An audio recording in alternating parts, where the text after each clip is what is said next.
Assalomu alaykum, malina xonachilari. Mana bugun 1-mart.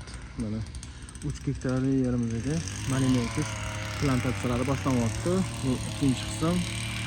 Biz hozir paytda qo'tgan ishlarimizni bunaqana barbaran qotib chiqamiz. Malinalarimizga ekib tayyorlashga chuqurlarini qazib tayyorlaymiz.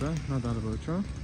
Bu kimdir tilida bu nadaba deyiladi, kimdir tilida shpelder, beton stalba deyiladi. Biz shpelder hamma tiliga moslashtirib necha harakat qilamiz. Mana bular shunday qilib qotirib chiqiladi. Bular albatta bunda shunday holatda qolmaydi. Bular hali troslab simlar tortilinadi. Bu hozir qotirib chiqilgan variantlari. Mana bunaqa qazib chiqiladi.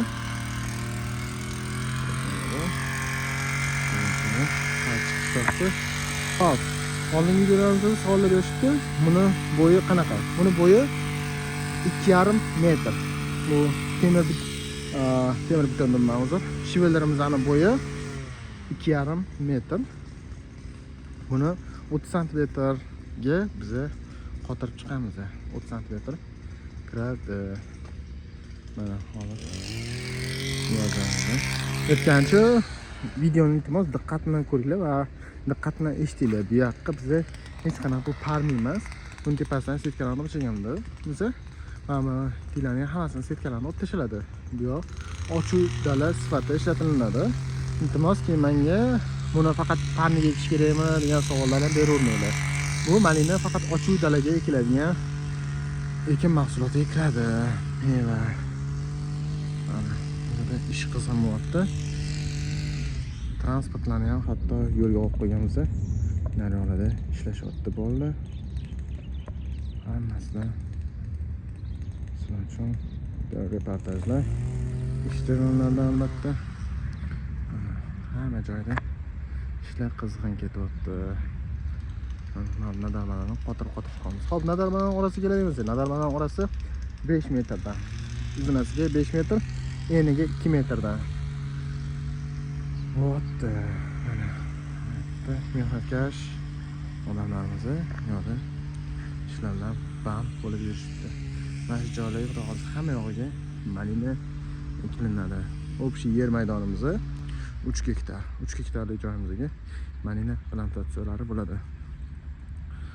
Hop, sizlarga hamma videolardan qisqacha qilib boraman. Xudo xolasa malinalarimizni ish jarayonlari qanaqa ish bo'lyapti, nimalar qilinyapti, hammasidan xudo xolasa videolar boradi.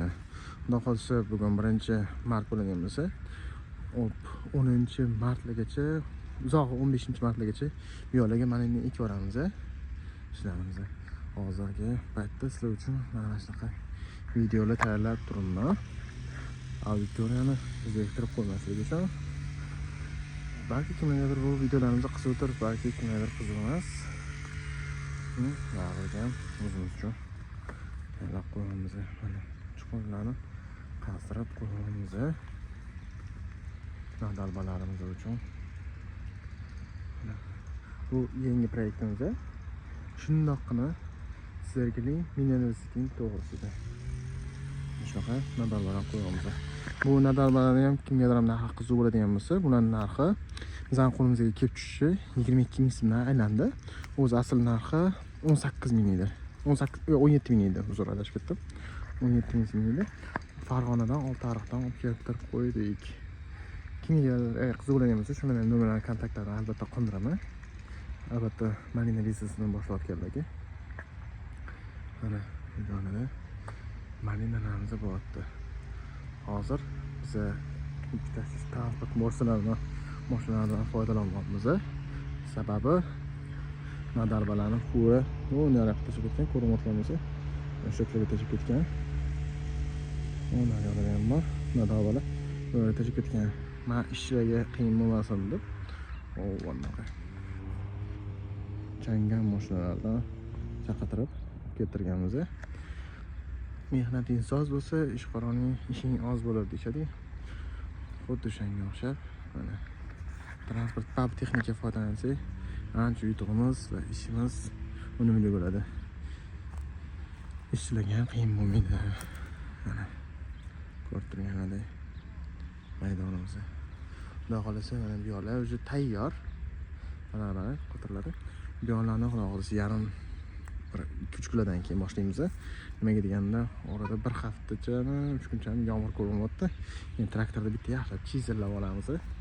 Keyin bu yoqqa ham nadarlardan qotiramiz. Mana mashinamizni betonlardan tashlab chiqamiz.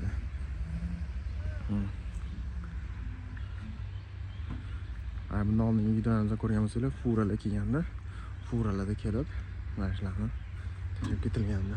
Hozir bu nadarbalarni har orasini 20 metr qilib tashlamiz.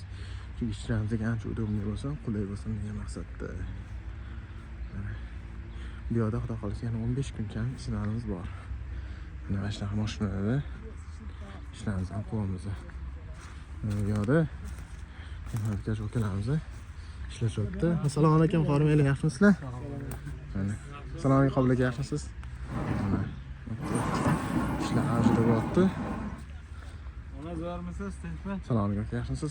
Siz yaxshimisiz? Nima gaplar, aka? Yo'liga ajoyib da'vo qo'yilgan. İşler avjida. Hop, bugungi videolarimiz shulardan iborat edi. Bilaman, bu ancha zerikarli videolar. Albatta hozir malina ekish boshlamayapti. Xudo xolasa biz yerlarimizni tayyorlab olganimizdan keyin katta yog'iga malina ekishlar boshlanib ketadi. Sizlar bilan malina xom bo'ldi. Xayrli ko'rishguncha omon bo'linglar. Keyingi videolarda ko'rishguncha